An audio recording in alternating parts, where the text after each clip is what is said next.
will attend, and we will see you up there. Tomorrow, President Trump will host a Board of Peace meeting at the Donald J. Trump Institute of Peace, where he will announce that member states have pledged more than $5 billion towards the Gaza humanitarian and reconstruction efforts, and have also committed thousands of personnel to the International Stabilization Force and local police to maintain security and peace for Gazans. Tomorrow afternoon, the president will travel to the great state of Georgia, where he will visit 2 local businesses and give a speech on his efforts to make life affordable for working people. On Friday, President Trump will host a working breakfast with governors in the East Room here at the White House. And on Saturday night, President Trump and the First Lady will host the annual Governor's Dinner. Next, I'd like to provide an update on the economy. We're seeing promising signs every day that 2026 is going to be a record successful year for the American people, just as President Trump promised them. The January jobs report shattered expectations, highlighting how the president's pro-growth economic agenda is fueling American prosperity.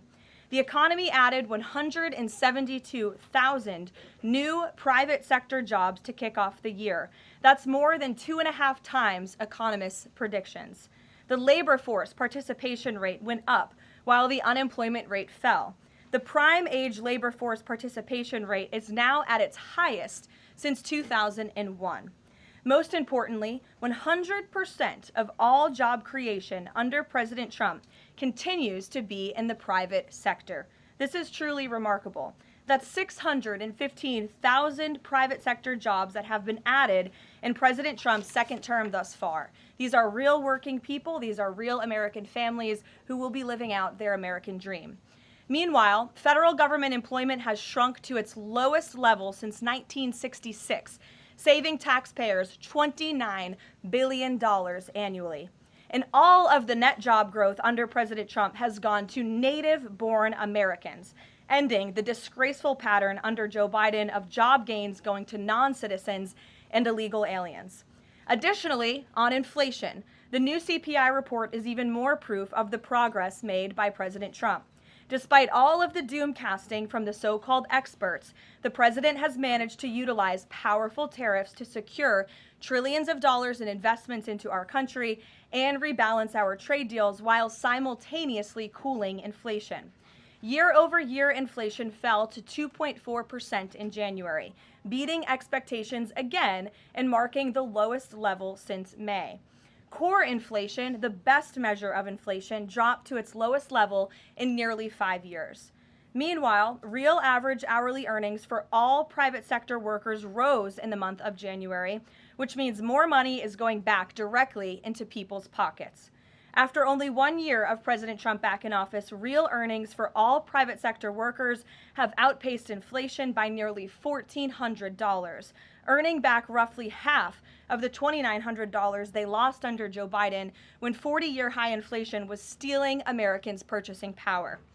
President Trump's policies are and will continue to allow Americans' incomes to go further for bills, retirement, and achieving the American dream. A key part of the American dream is buying a home, and that is finally becoming more affordable under this president. This past week, it was announced the annual mortgage cost for a new home has fallen by $4,000 so far under President Trump, after rising by roughly $15,000 under Joe Biden.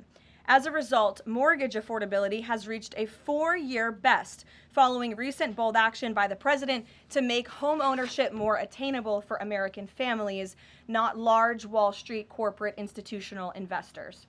At the same time, national median rents have fallen to a 4-year low and have declined for 6 consecutive months. The annual rental cost for a new rental unit has fallen nearly $100 so far under President Trump, after rising more than $3,000 under Joe Biden. And many are crediting that to the president's deportation efforts. I don't believe that bullshit for 2 seconds. From our communities and therefore from housing that should be used for American citizens. At the grocery store, the price of eggs, dairy, cheese, fresh fruit, apples, oranges, potatoes, tomatoes, and butter have fallen since President Trump took office, and he is continuing to fight for even lower prices at the grocery store for the American consumer. At the gas pump, fuel prices are down by almost 10% over the past year. The average national price for a gallon of regular gas is now less than $3 and is approaching $2.70 in some states, and much lower than that in many states across the country as well. We've seen in several states gas is under $2 a gallon.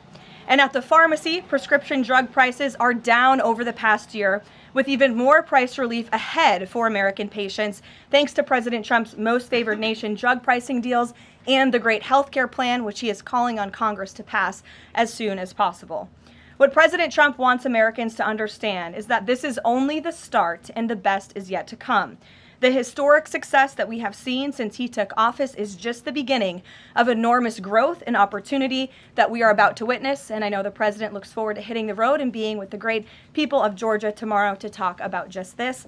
So with that, today, I know there's a lot of news. I will open it up to take your questions, and we're going to start, as always, with our new media seat, the great Michael Graham from Inside Sources. Thank you for being here, Michael. Thank you for having us, and thanks from our 200 newspaper partners around the country. So you mentioned gas. We didn't mention natural gas. And back where you live, your friends and family are paying among the highest prices for natural gas to heat their home and for electricity generation, the #1 source of power across New England. The cheap gas is in Pennsylvania. The two highest places to buy gas in the country, New York City and Boston.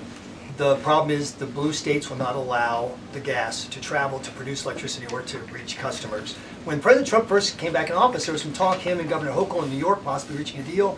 When will consumers in the Northeast feel relief from President Trump's energy policies, and what can he do about state objections to expansion of infrastructure? Then I have a quick follow-up. Sure, absolutely. Well, the president has promised all Americans across the country, and in particular in the Northeast, where we do face much higher costs of electricity and of energy, unfortunately, because of the Democrat policies in the area. From the federal government's perspective, the president and the National Energy Dominance Council, Secretaries Wright and Burgum, are doing all we can when it comes to federal permitting.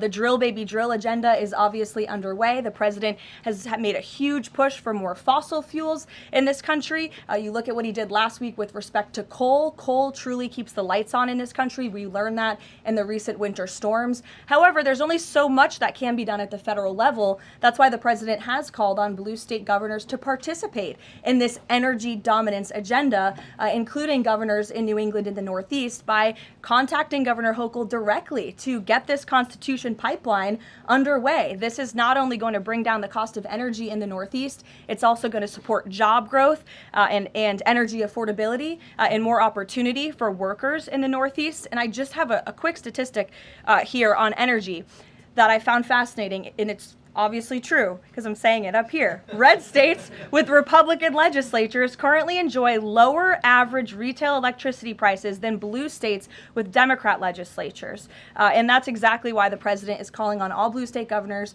across New England and the Northeast to get on board. Let's bring prices down for all Americans, whether they live in a red or a blue state. So right down the street from your alma mater, San Antonio College, you talk about building an ICE facility that's causing a lot of political agita in New Hampshire, and for the Republican governor, Kelly Ayotte.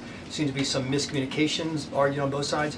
Even Republican supporters of Trump who live in the town say, we're not sure we want this. What's your message to the folks in New Hampshire about this proposed ICE facility? The message is that illegal immigration, while the border is secure, is still a problem across our entire homeland. And the previous administration allowed nearly 20 million illegal aliens from countries all over the world into our country. And the president and Secretary Noem have done a phenomenal job at deporting. Nearly 3 million illegals have left the country either through deportation or self-deportation over the past year. But obviously, there are a lot more illegal alien criminals left in our homeland. That includes in New England. There are many within our communities in New Hampshire, in Maine, and definitely in Massachusetts and in the Boston suburbs that need to be arrested, detained, and deported back to their home countries. And so the president and Secretary Noem, and I know ICE, are engaged with local governors across the whole country, including in New Hampshire, to open more detention facilities. This is an unfortunate consequence of the previous administration's border invasion that the president has thankfully put a stop to. But of course, we still need to grapple with the illegal alien criminals who are here, and that requires more detention space. Thank you, Michael. Garrett. On Iran, I'm not asking you for like military secrets here, but can you share? Know I would be so unwise. Unless you want to give them. Can you share a little bit about the president's thinking on whether or not to strike Iran, who he's talking to, what information he's consuming, and why a strike might be necessary on a nuclear program he says was obliterated by the last U.S. strike? Well, there's many reasons and arguments that one could make for a strike against Iran. The president had a very successful operation as commander-in-chief with Operation Midnight Hammer, as you know, as you just said, totally obliterated Iran's nuclear facilities. The president has always been very clear, though, with respect to Iran or any country around the world, diplomacy is always his first option, and Iran would be very wise to make a deal with President Trump and with this administration. He's talking to many people. Of course, his national security team, first and foremost, and you know who the members of that team are. And this is something, obviously, the president takes seriously. He's always thinking about what's in the best interest of the United States of America, of our military, of the American people, and that's how he makes decisions with respect to military action of any kind. And on the flip side of that, he's got the State of the Union speech next week. If he is going to take military action, does the administration believe it's important to sort of convince the American people, sell the American people? Will we hear something about that in the State of the Union to make the case for why something like that might be necessary to risk American lives? Look, again, I'm not going to engage in a hypothetical. Good try, Garrett, but you can't catch me there. I will say, with respect to the State of the Union, you'll be hearing more about what is to come from the president's speech very soon at the appropriate time. It is going to be a very good and powerful speech, so everyone should tune in. Ed. Karoline, thank you. I got two questions for Sure. you. About Independence Hall in Philadelphia, the administration's decided to appeal a judge's ruling that in essence was trying to put the slavery displays back, arguing that the federal government believed it had the power to disassemble and disassemble historical truths when it has some domain over historical facts. The judge said it does not. The administration said that you were planning to put up updated interpretive materials and provide a fuller account of the history of slavery at Independence Hall. What more was the administration, or is the administration, planning to add? I'm not familiar with this specific instance, Ed, to be honest with you, but I will check in with the appropriate people who are overseeing this, and we'll get you a more firm answer. One other question. Then, yesterday in his statement about Jesse Jackson, the president said, despite the fact that I'm falsely and consistently called a racist by the scoundrels and lunatics on the radical left, Democrats all, it was always my pleasure to help Jesse along the way. Where or when does the president believe he's been falsely called racist? You're kidding, right? No. I will pull you plethora of examples. I'm going to get my team in that room to start going through the internet of radical Democrats throughout the years, Ed, who have accused this president falsely of being a racist. And I'm sure there's many people in this room and on network television across the country who have accused him of the same. In fact, I know that because I've seen it with my own eyes. And the president very much looks forward to having an event later this afternoon at 3 p.m. to celebrate Black History Month and to talk about how his policies are advancing opportunity and prosperity for all Americans through record tax cuts, through the Trump accounts that all Americans can access regardless of race. These are a great thing for the next generation of Americans. The president has also awarded hundreds of millions of dollars in additional funding to strengthen educational outcomes at historically black colleges and universities across the country. Again, the president is protecting the hard-earned benefits of the 2.4 million black veterans who honorably served in our nation's armed forces by reducing the backlog of veterans waiting for their VA benefits and for their home loans through the Department of Veterans Affairs. So there is a lot this president has done for all Americans regardless of race, and he has absolutely been falsely called and smeared as a racist, and I'm happy to provide you those receipts, and we gladly will right after this briefing. Jennifer, go ahead. You mentioned the $5 billion in pledges for the Board of Peace. Will we be able to get a breakdown of which countries are providing each of those pledges? Yes. And which countries are providing troops? Sure. We're happy to provide that breakdown, and I'm also happy to provide the list of countries that will be attending tomorrow. I know it's more than 20 countries. I know there's a lot of interest in that. I'll spare myself reading you the list of 20 countries from the podium, but we will provide it, and the president will be opening the meeting tomorrow with remarks, and will sort of formally be chairing the meeting at at the beginning before he departs for Georgia tomorrow. And then on the sewage spill, the sewage pipe that broke on the Potomac, can you give us an update on the federal government's response? And officials have told CBS that some of that aging infrastructure is a concern, that this particular pipe wasn't even of the most urgent concern. Do you know if the government is looking into which other pipes could be at risk of collapsing? Well, the next step in this process is for any of the 3 local jurisdictions involved, whether that's the Commonwealth of Virginia, the state of Maryland and Governor Moore, or the District of Columbia, to step forward and to ask the federal government for help and to ask for the Stafford Act to be implemented here so that the federal government can go and take control of this local infrastructure that has been abandoned and neglected by Governor Moore in Maryland for far too long. In fact, it's no secret that Maryland's water and infrastructure have been in dire need of repair. Their infrastructure has received a nearly failing grade in the 2025 report card from the American Society of Civil Engineers. This is the same grade they've received 5 years earlier. There has been no improvement under the leadership of Governor Moore. He's clearly shown he's incapable of fixing this problem, which is why President Trump and the federal government are standing by to step in. And for all of the environmentalists in the room and across the District of Columbia, let's all hope and pray that this governor does the right thing and ask President Trump to get involved, because it will be an ecological and environmental disaster if the federal government does not step in to help. But of course, we need the state and local jurisdictions to make that formal request. That's part of the legal process to move forward. Peter. So you said that any of the 3 Democrats just need to ask. A few minutes ago, Maryland's Governor Wes Moore asked. He said, if the president wants me to ask nicely, our response is this: please, Mr. President, do your job. To which I say, I'll ask the president and we will provide you with the next steps. But in all seriousness, the federal government has been preparing plans. The White House has been in contact with FEMA, with the Army Corps of Engineers, with the Environmental Protection Agency. Again, we've been standing by. This is a problem we want to fix, not just for the federal government, but for everyone who lives in the District of Columbia, including all of you. So you're welcome. To your point about that, there are a lot of events coming up for America 250. The president wants people from all over to come to the nation's capital. Is he worried that by the summer, the Potomac River will still smell like poop? He is worried about that, which is why the federal government wants to fix it, and we hope that the local authorities will cooperate with us in doing so. Steve. So what will the $5 billion be used for in Board of Peace, and will that be sort of a down payment for much more money? You'll be hearing more about that tomorrow at the meeting. If you recall, at the first meeting when we were in Davos, Jared Kushner did provide a very detailed PowerPoint presentation for the vision of Gaza, the reconstruction and the humanitarian efforts, of course, providing local security on the ground. That will be part of the discussion tomorrow, is how can we maintain security?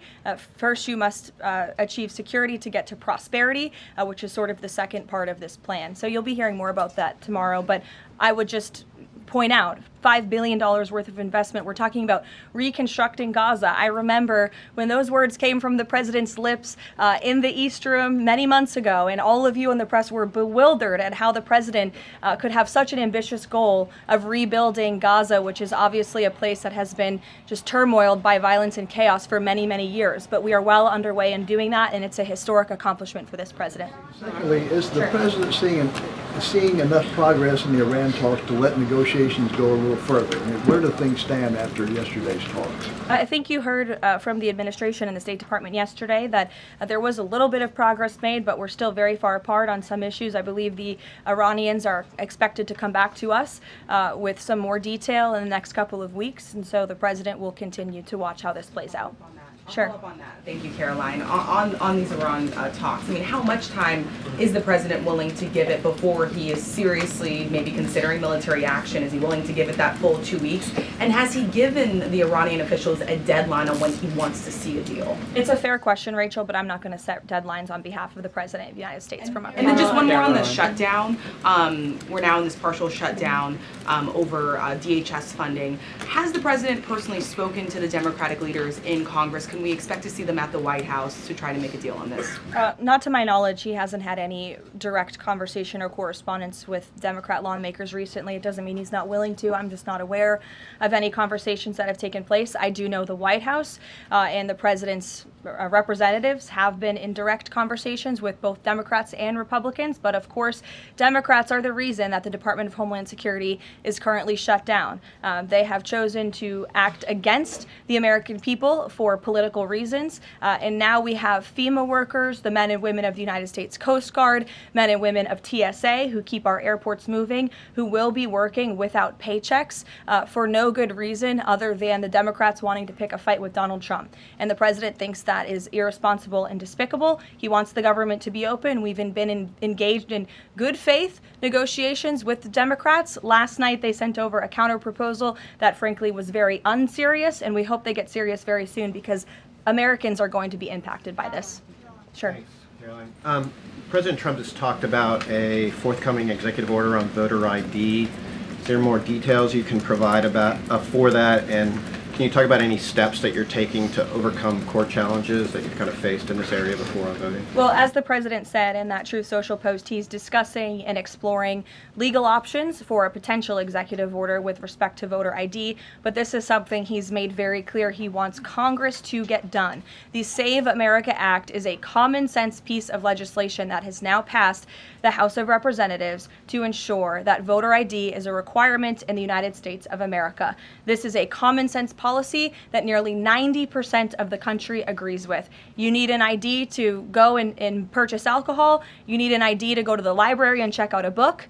And so the president thinks you should have an ID to vote in our nation's elections. And I know the vast majority of Americans agree with him on that. And he wants Congress to move quickly to get it done. Thank you so much. Cuba something? Sure. On Cuba, you know, it's increasingly being described as a humanitarian crisis. What is a successful outcome for the U.S. that the U.S. wants to see in Cuba? Is there anything less than regime change that would be considered success? I think, as Secretary Rubio has articulated and the president himself, we obviously want to see flourishing and prosperous democracies all over the world, especially in our own hemisphere. I'm not dictating any actions the United States may take to get there, but of course that's in the United States' best interest to have Cuba be a truly free and prosperous democracy. Unfortunately, right now, that is not the case. They are a regime that is falling, their country is collapsing, and that's why we believe it's in their best interest to make very dramatic changes very soon, and we'll see what they decide to do. Sure. Thank you so much. Following up on Gaza, this $5 billion, who exactly will be in charge of managing this money? Would that be the president himself making the final decisions on how these funds are spent? It will be the Board of Peace, which the president is, of course, the chairman of, but all of the member parties, I believe, will have votes on the funding. And then, of course, there is that technocratic layer underneath the official Board of Peace with the member countries that will be making decisions as well. So if you just go back and look at the first event that we had where we sort of unveiled the structure of the Board of Peace, that structure remains in place, and they'll be overseeing the funds that will be announced tomorrow for their reconstruction and humanitarian efforts. Sure. Another question on that Board of Peace announcement. You mentioned there will be the announcement of who comprises that International Stability Force. How soon will that force be deployed? And have all of the regional partners, all of the regional countries signed off on the makeup of that force? I don't have a timeline for you today, but again, I'm sure you'll hear more about this tomorrow. So you'll join us at the event. Deanna. Thanks, Caroline. Two questions. Sure. First, the president has talked a lot about housing affordability, and several countries that are facing housing shortages, including Canada, for example, have imposed a ban on non-citizens, like foreigners, from buying their houses. Do you know if that's a strategy that the president would be willing to deploy? Well, first of all, the president is obviously committed to deporting illegal aliens from our country and those who are not lawfully present in the United States, which he has done at a record pace, which has led to the falling of rents, as I pointed out in my opening remarks. Secondly, the president has recently announced that he is fighting for a ban on institutional investors and Wall Street billionaire corporations from buying up single-family homes that should be lived in his opinion, by American families. We know this is going to have a remarkable impact on the housing market and on prices and supply and demand for the American consumer and the American family. And then thirdly, the president is also expediting permitting as fast as we possibly can to build more homes, to increase supply, to obviously bring down the cost of home ownership and purchasing homes for the American people. And then also, as I mentioned as well, we do see mortgage rates falling. So all of this is combining to make housing more affordable in this country. There's still a lot more to do. The president is still digging his way out of the mess that was created by Joe Biden's administration in jacking up mortgage rates and jacking up housing costs. But we do see very positive trends in this direction. And the president wants the United States to be a nation of owners, not renters. He wants families to live in homes, not institutions and big corporations. Michael. Ukraine, Karoline. Secondly, on Ukraine, Sure. yesterday Zelensky said in an interview that he says that it's not fair that the president is saying that Ukraine has to make concessions. He's saying this publicly, and not Russia. Has the president seen these comments? And when the president says that Ukraine has to make concessions, is he referring to giving up Donbass? I think the president would respond to that by saying he does not think it's fair that thousands of Ukrainians are losing their lives, and Russians too, in this deadly war. And that's why the president and his team have committed a tremendous amount of time and energy in bringing this war that is very far away from the United States of America, but nevertheless, this is a president of peace. And so he's committed a tremendous amount of time and energy to bringing this war to an end. Just yesterday, there was another round of trilateral talks between the U.S., Russia, and Ukraine. There was meaningful progress made in both parties. Both sides agreed to update their respective leaders and to continue to work towards a peace deal together. So there will be another round of talks in the future, but I think the president views this entire situation as very unfair, not just for Russians and Ukrainians who have lost their lives, but also for the American people and the American taxpayer who were footing the bill for this war effort before President Trump put a stop to it. And I would just remind everyone around the world that the United States is still selling weapons to NATO that are then being sent to Ukraine in their defense of their freedom in their borders. Michael. Caroline, Russia is reportedly joining Iran for joint naval exercises in the Gulf of Oman this week. Has the president issued any kind of warning to Russia or even China not to involve itself if the U.S. decides to strike Iran?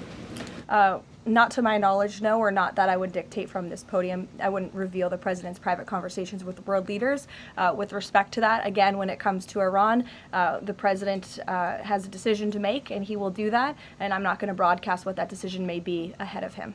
President Barack Obama, Caroline, was recently asked if aliens are real. He says they're real, but he hasn't seen them. The president's daughter-in-law, Lara Trump, told Miranda Devine of the New York Post that the president has a prepared speech on this issue that he prepares to deliver at the right time.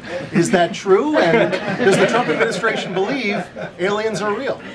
Well, a speech on aliens would be news to me. That sounds very exciting, though. I'll have to check in with our speech writing team. And that would be of great interest to me personally, and I'm sure all of you in this room, and apparently former President Obama, too. So we'll keep you posted on that. Tyler. The White House has touted an unprecedented amount of cooperation with counties in Minneapolis after the negotiations with Tom Homan. Are those written or verbal deals with the sheriff? How many have agreed to cooperate on immigration enforcement who previously refused to do so? Yeah, the last time I spoke with Mr. Homan, which was just a few days ago, he assured us that nearly every single county in the state of Minnesota has agreed to notify ICE when they are releasing criminal illegal aliens from their jails. This is an unprecedented level of cooperation that we have not seen. It has led to not only cooperation to detain illegal aliens in Minnesota, which just this past week I have looked at the list. They've detained some very heinous people who none of you would want living in your communities, but has also led to a much more calm situation on the ground. We've also seen, and you've seen this with your own eyes play out, the local police and the state police have now cooperated in the arrests of left-wing agitators and criminals who are unlawfully obstructing immigration enforcement in their efforts. So this is a huge win, and again, the president sent Mr. Homan to Minnesota to do a job, and he has done it well, and I think think the situation on the ground proves that. Are those like written agreements that they've been signed by various officials in the state? These are agreements that have been made by state and local officials in the federal government, and we are seeing that cooperation play out every single day.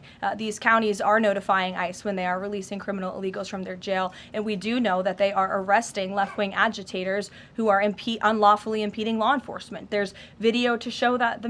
Show it yourself. You can view it with your own eyes. John.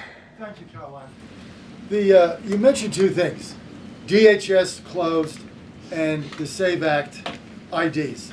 Both of these could get solved in 15 minutes if Senate Leader John Thune simply got rid of this phony 60-vote cloture rule and got 51 votes, and that would be the end of it, because everyone in this room knows if the Democrats take over, they'll get rid of that rule in 90 minutes. They already tried it one time, and the two Democratic senators that stopped it are no longer there, Manchin and Sinema. President Trump is backing a lot of these senators for re-election, and yet they will not get rid of the 60-vote cloture rule, which is holding everything up. What is the president's position on John Thune in the Senate finally getting rid of this so this legislation can get moved? Well, the president has a good relationship with Senate Majority Leader John Thune. They keep in very close contact, and they work together all of the time. I hear your passion in your voice, and I know it's shared by many Americans across the country, including the president himself. He wants to see the SAVE Act voted, and he's expressed that both publicly to all of you, the American people, but also privately in his conversations with Senate Majority Leader Thune and many other members of Congress as well. Yes, Rav, go ahead. Good to see you. So J.B. Pritzker just recently signed the bill. The law went into effect in January, and it's supposedly going to allocate about $2.5 billion to illegals to go to college and financial aid in the state of Illinois. What is the White House's reaction to this? Illinois is already, by 2027, they're supposed to have a $3 billion deficit. What's your reaction to that? Yeah, we'll have to take a look at that. I would say the president certainly thinks that Governor Pritzker is not doing a very good job of managing his state, as evidenced by not only the waste, fraud, and abuse, but also the crime in the city of Chicago that unfortunately Governor Pritzker has refused to pick up the phone and call the White House and ask for help on, which is something his residents want him to do, but he refuses to do for political reasons. As for the specific money, we'll take a look and get you an answer. You're welcome. John. Thanks a lot, Karoline. Two questions. One is about the president's trip to Georgia tomorrow. If you can provide some additional information about that, why Northwest Georgia was chosen for this particular trip, for instance.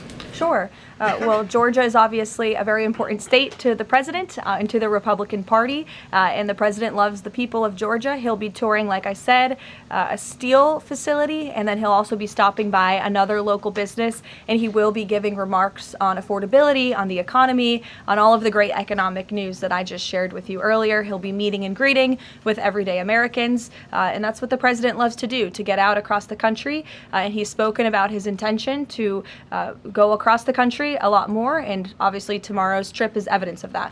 Secondly, last week, as you know, big event that took place in the Roosevelt Room, the president announcing that the EPA has repealed these federal limits on emissions for cars, trucks, and power plants.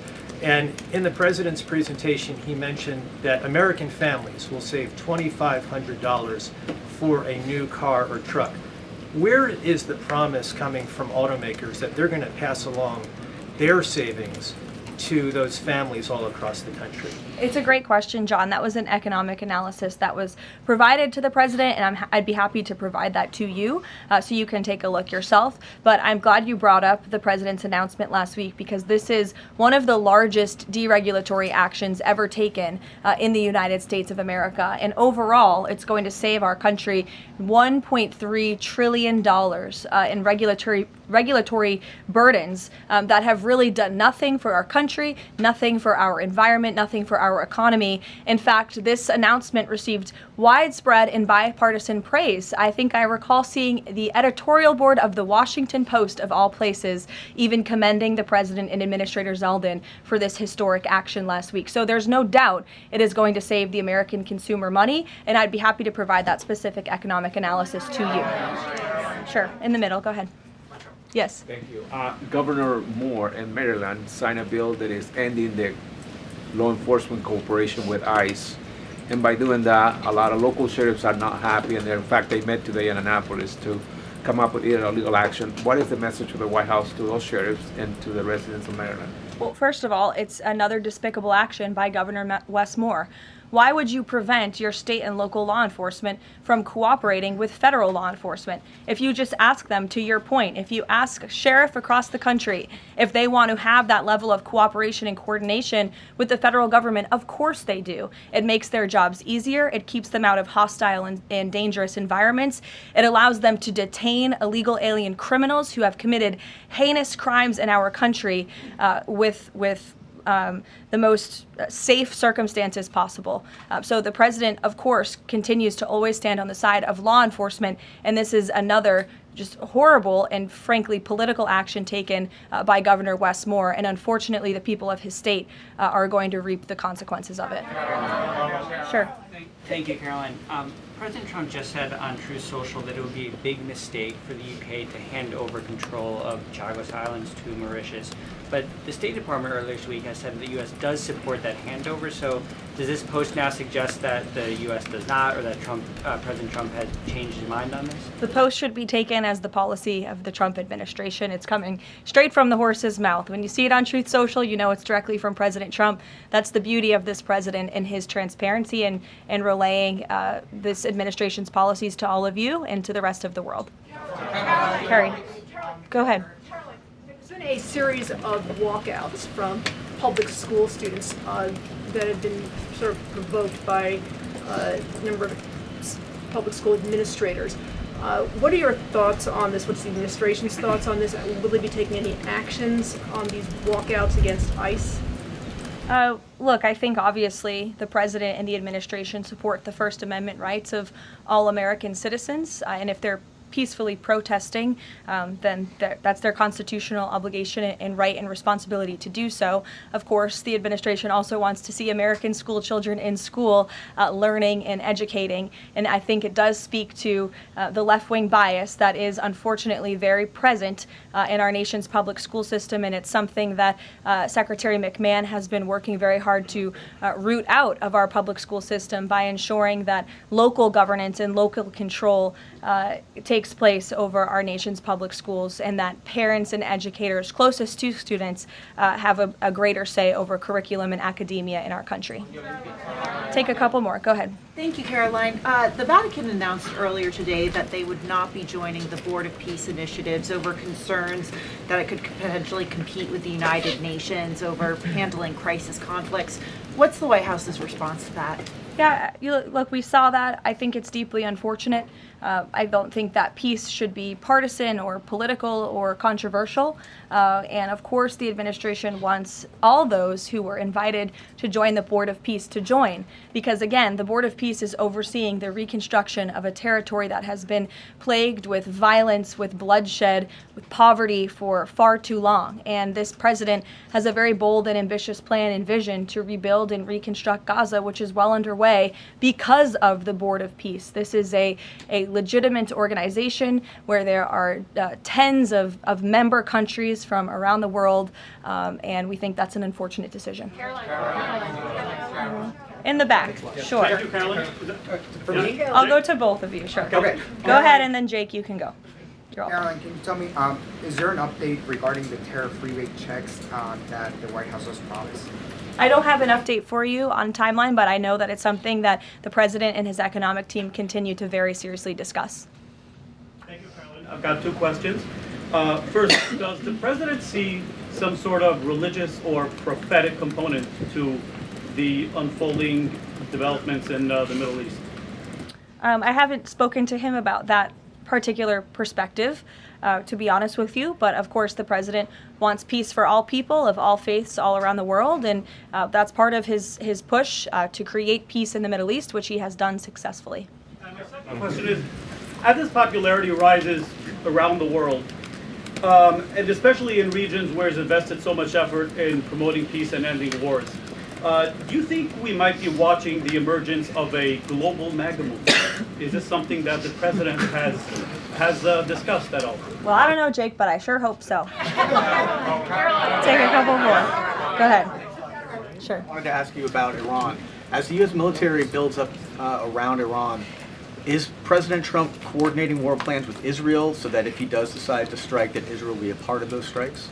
Look, I don't have any specifics on the president's recent conversations with Israel. As you know, Prime Minister Netanyahu was just here at the White House last week or the week before. But again, with respect to Iran, there was some progress made yesterday. There are still a lot of details to discuss, and we'll continue to see how this plays out. The United States government, of course, is always in close communication and correspondence with the state of Israel, and that starts right at the top with the president and Prime Minister Netanyahu themselves. One more. Go ahead. Last week we saw the underlying affidavit for the search warrant that was executed in Fulton County, and there was not any mention in that document about foreign election interference in the 2020 election. I'm wondering if DNI Gabbard has uncovered that in Georgia or in Puerto Rico, where we know her team was sent as well. I don't have any updates for you on that today. I would defer you to the director's office herself. Sure. Two questions. One on the president's schedule today. It says he has signing time. What is he signing today? Are we expecting executive orders or actions? That's the first question. And then second, the Wall Street Journal is reporting that a U.S. arms sale package for Taiwan is in limbo. Can you just confirm this reporting / offer any additional comment? And how concerned is the administration that if an arms deal with Taiwan went through, that this could disrupt the China-U.S. Trade truce? Sure. Well, I haven't read the full Wall Street Journal report. I will just say with respect to an arms sale to Taiwan, I don't have any announcements or updates on that for you today. And to your first question about what the president will be signing, he will be signing an executive order, which you will all be hearing about later this afternoon, and you will see him in 1 hour at the Black History Month reception. We'll see you there. Thank you.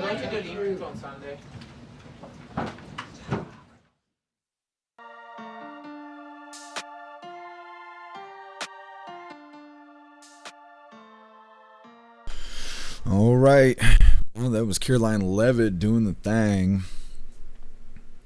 I'm going to grab this link really quick. I'm going to drop it in all the chats. We are going to be wrapping this up, but I'm going to get the schedule together for Coffee with Hooligans. We are aiming for 5 o'clock. We went live at like 3:30 yesterday, which is 30 minutes late from when we're supposed to go live, but that pissed everybody off because I can't make anyone happy. So we're going to aim for 5 because that's what everybody was asking for today. Now we'll probably be late because, that's the hooligan way. But either way, I got to get the schedule together regardless. Here's the link where all of my links are listed. So if you'd like to make donations, join membership programs, or purchase any merch, would really appreciate it. All of your guys' contributions keep us running every day except for Sunday because we got to have a day to recharge those batteries. Definitely go join Discord. Discord is our free hooligan community. It's the best way to be notified every single time we go live. The hooligans are there keeping the conversation going 24/7. We have 2 news boards to keep you up to date with everything going on around the world. So definitely go join Discord. If you're feeling real saucy, go join jeffmaclive.com. Over on the website, it is the best way to experience it live. The built-in chat has more abilities than any other platform. You can post memes and GIFs and custom emojis and links and all kinds of stuff right there while watching the live. You also have access to Hooligans Alley, which is our private social media area. You'll have access to the forums, the arcade, the Hooligan AI, and our advanced messaging system with the built-in group chats. So definitely go get yourself a membership for jeffmaclive.com. It's the home of the hooligans. Now, like I said, I'm going to get the schedule together. We'll be live a couple hours. Like I said, we're aiming for 5. So either way, hit that like button on your way out, and I'll see you hooligans soon.